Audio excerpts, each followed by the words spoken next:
Hello student, आज हम organisational behaviour का एक टॉपिक इंडिविजुअल बिहेवियर के बारे में जानेंगे। बेसिकली इंडिविजुअल बिहेवियर होता क्या है, ठीक है। तो ये ऑर्गेनाइजेशनल बिहेवियर में एक टॉपिक है। ह्यूमन बिहेवियर जो होता है is caused by certain reasons. Behaviour क्या होता है, एक तरीके से रिजल्ट है इंट्रैक्शन बिटवीन इंडिविजुअल कैरेक्टरिस्टिक्स और characteristics of the environment in which the behaviour occurs. ठीक है, हम जैसे कि हम जानते हैं, as we know, each person with a unique combination of characteristics is different from all others. हमने देखा है कोई भी ऑर्गेनाइजेशन है या हमारी ऑर्डिनरी लाइफ है, उसमें जितने भी हमें इंडिविजुअल मिलते हैं, जितने भी पर्सन मिलते हैं, सबका अलग अलग शेप और साइज़ होता है, सबका अपना अलग अलग बिहेवियर होता है, ठीक है। तो इंडिविजुअल बिहेवियर को डिफाइन किया जा सकता है। Individual behaviour can be defined as a mix of responses.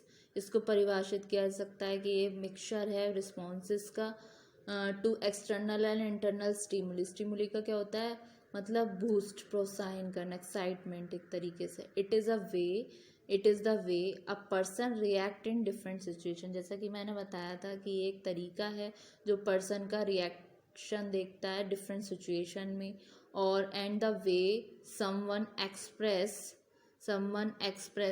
Expresses different emotions, जिसमें डिफरेंट डिफरेंट सिचुएशन में वो अपना वे और अपना तरीका एक्सप्रेस करते हैं। हर कोई एक्सप्रेस करता है डिफरेंट इमोशंस को। जैसे कि किसी को किसी सिचुएशन में क्रोध आ जाता है, एंगर आ जाता है, किसी को फ्रस्ट्रेशन हो जाती है, कोई खुश हो जाता है, कोई सिचुएशन को पसंद करता है कि चलो ठीक है, क्योंकि हर कोई किसी भी सिचुएशन को दो दो व्यू में देख पाता है। कोई तो देखता है उसको पॉजिटिव व्यू में, अगर उसको कोई डिफ़िकल्टी फेस करनी पड़ी तो कुछ पर्सन डिफ़िकल्टी को लेते हैं एक पॉजिटिव मोटिव से। पॉजिटिवली कैसे, कि चलो हमें ये दिक्कत का सामना करना पड़ा, इससे हमें कुछ नया सीखने को मिलेगा। सेकंड, कोई बंदा उसको नेगेटिवली लेगा कि मेरे साथ ही ऐसा क्यों हो रहा है, क्यों ये मेरे को फेस करना पड़ रहा है। तो ये क्या है, इन लोगों के अपने अलग अलग एक्सप्रेशन निकल के आए, अलग अलग रिस्पॉन्स निकल आए कि आए चीज़ों को देखने के। तो ये क्या है, ये भी एक इंडिविजुअल बिहेवियर ही है, ठीक है। हर किसी का अपना अलग अलग बिहेवियर होता है। आइए जानते हैं फाउंडेशन कहाँ से होता है, कहाँ से इसकी नींव है,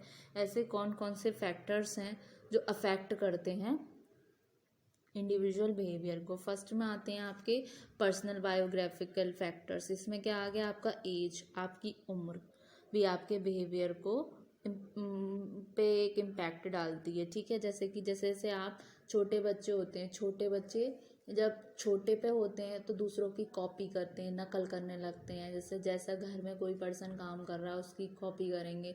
फिर थोड़ा बड़े होते हैं, फिर उनमें वो हरकतें चेंज हो जाती हैं, फिर उनमें कुछ और आदतें आती हैं। तो धीरे धीरे क्या है, एज भी एक फैक्टर है। फिर एजुकेशन, जैसे जैसे बंदा सीखता है, बड़ा होता है, एजुकेशन से भी उसके बिहेवियर में चेंजेस आता है। फिर उसमें उसकी एबिलिटीज़, उसका मैरिटल स्टेटस, ठीक है। अब इन्वायरमेंटल फैक्टर्स में क्या आ गए कि जैसे इकोनॉमिक कंडीशन, पैसे के अकॉर्डिंग भी इंसान के बिहेवियर में चेंज होता है। फिर पॉलिटिकल सिचुएशन भी एक प्रभाव डालती हैं। फिर कल्चरल और सोशल नॉर्म्स, इनको हम फाउंडेशन भी बोल सकते हैं, नींव बोल सकते हैं इंडिविजुअल बिहेवियर की। साइकोलॉजिकल फैक्टर्स आ गए, जो आपकी पर्सनालिटी है, जो आपका परसेप्शन है। परसेप्शन का मतलब आपका पॉइंट ऑफ व्यू, आपका एटीट्यूड, वैल्यूज़ क्या हैं जो आप बचपन से लेते आ रहे हैं, जो आपके मम्मी पापा सिखा रहे हैं, आपके फोर फादर्स से आपको मिली हैं। लर्निंग, ये क्या है, एक अनएंडिंग प्रोसेस है, ये तो जीवन अंतराल चलती रहती है। तो ये भी आपके इम्पैक्ट डालता है आपके बिहेवियर पे। फिर ऑर्गेनाइजेशन फैक्टर्स में आ गए आपकी फिजिकल फैसिलिटीज़, आ गई आपकी लर्निंग स्टाइल, हो गया आपका ऑर्गेनाइजेशनल का, आपका स्ट्रक्चर हो गया, आपका रिवॉर्ड का सिस्टम हो गया, ठीक है। ये तो हुए आपके फाउंडेशन फैक्टर्स जो इम्पैक्ट डालते हैं, ठीक है। तो पर्सनल कैरेक्टरिस्टिक जो होती हैं रिमेन हर किसी पर्सन के अंदर इनसाइड द पर्सन होती हैं, कुछ इन्वामेंटल से भी इम्पैक्ट होती हैं। तो यही सारी कैरेक्टरिस्टिक थी जिसको हम सर्व कर सकते हैं, एक तरीके से फाउंडेशन है जो ह्यूमन बिहेवियर की, ठीक है। इन्वामेंट हो गया, ये पर्सन की हो गई। फिर ये ऑर्गेनाइजेशनल फैक्टर्स। अब आते हैं कॉजेस, मतलब किन किन कारणों से इंडिविजुअल बिहेवियर के क्या क्या कारण होते हैं। पहली आती है इनहेरिटेड कैरेक्टरिस्टिक्स। इनहेरिटेड कैरेक्टरिस्टिक्स दो कैटेगरी में डिवाइड किया, इनहेरिटेड और लर्न कैरेक्टरिस्टिक, जो सीखी गई विशेषताएं होती हैं। इनहेरिटेड कैरेक्टरिस्टिक्स में क्या हो गया, जैसे कि आपके features, the features individual acquire from their parents और फ्रॉम आवर फोर फादर्स, ये विशेषताएं होती हैं, ये ट्रेट्स होती हैं जो इंडिविजुअल एक्वायर करता है अपने पेरेंट्स से या फिर अपने पूर्वजों से। जैसे कि कलर ऑफ पर्सनस आई, आँखों के कलर, जैसे कि किसी की आंखें काली होती हैं, किसी की ब्राउन होती हैं, तो ये क्या है, ये चीज़ें उसको मिलती हैं अपने फोर फादर से, अपने पेरेंट्स से। जैसे मम्मी या पापा की किसी की आंखें अगर किसी की ब्लैक हैं तो बच्चे की ब्लैक हुई, किसी की ब्राउन है तो उनमें से किसी बच्चे की ब्राउन हो गई। तो ये क्या है, ये बंदा सीख नहीं रहा है, ये एक इंडिविजुअल बिहेवियर है जो इनहेरेंट कैरेक्टरिस्टिक्स है, ये पर्सन के इनहेरेंटली है, ठीक है।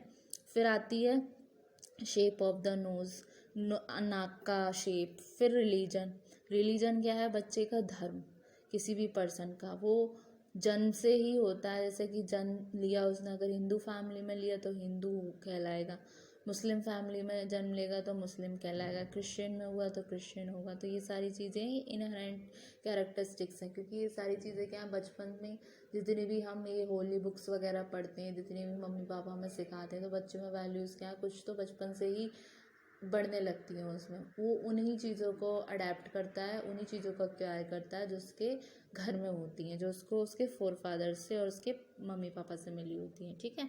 अब आती हैं लर्न कैरेक्टरिस्टिक, जो कि सीखी जाती हैं। ये characteristics and individual acquires by observing, practising and learning from others. जैसे कि इसमें मैंने बताया था, ये कैरेक्टरिस्टिक्स होती हैं किसी इंडिविजुअल की, जो वो एक्वायर करता है ऑब्जर्व करके, उस चीज़ को प्रैक्टिस में लाके, उन चीज़ों को लर्न करके, किससे, दूसरों से। जैसे कि आपका हो गया परसेप्शन। देखिए परसेप्शन क्या है, जैसे किसी बंदे का कोई पॉइंट ऑफ व्यू है, अगर कोई किसी को ऑब्जर्व कर रहा है या किसी को रोल मॉडल मान रहा है, अगर वो उसका पॉइंट ऑफ व्यू के साथ साथ अपना पॉइंट ऑफ व्यू भी दिखा दे, तो क्या है, बंदा उस चीज़ को पहले ऑब्जर्व करेगा, क्या ये बोल रहा है पर्सन, ये बात सही है या नहीं है, फिर उसको प्रैक्टिस में लाएगा, फिर लर्निंग करेगा, वही धीरे धीरे उसके बिहेवियर में भी आ जाती है, ठीक है।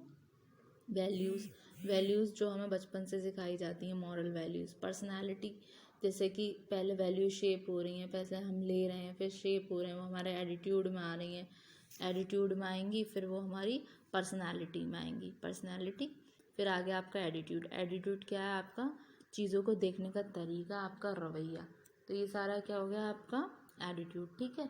और शॉर्ट में बोलूँ तो ऑर्गेनाइजेशन एक तरीके से सोशल सिस्टम है।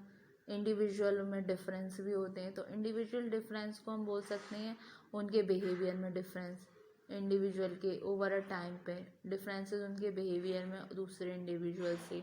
तो ये कुछ फैक्टर्स थे, फाउंडेशन थे इंडिविजुअल बिहेवियर के। इंडिविजुअल बिहेवियर के बारे में बताया, कॉजेस के बारे में बताया। होप सो स्टूडेंट इतना आपको समझ आया होगा। नेक्स्ट वाले वीडियो में हम इसी टॉपिक को कंटिन्यू करेंगे। Thank you so much.